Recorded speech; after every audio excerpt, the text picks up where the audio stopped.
United Nations Convention on the Law of the Sea.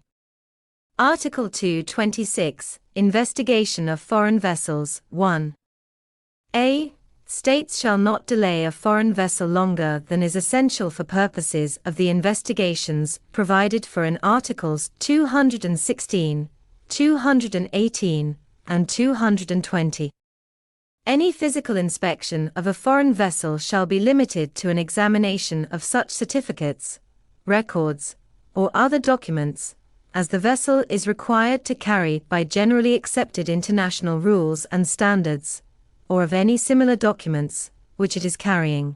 Further physical inspection of the vessel may be undertaken only after such an examination, and only when I. There are clear grounds for believing that the condition of the vessel, or its equipment, does not correspond substantially with the particulars of those documents.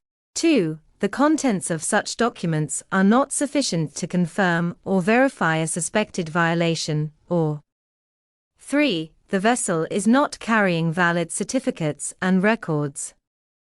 B.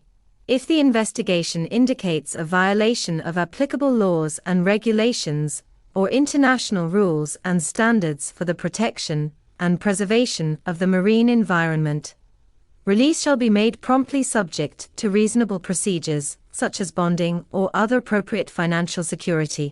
C. Without prejudice to applicable international rules and standards relating to the seaworthiness of vessels, the release of a vessel may, whenever it would present an unreasonable threat of damage to the marine environment, be refused or made conditional upon proceeding to the nearest appropriate repair yard. Where release has been refused or made conditional, the flag state of the vessel must be promptly notified, and may seek release of the vessel in accordance with Part 15. 2. States shall cooperate to develop procedures for the avoidance of unnecessary physical inspection of vessels at sea.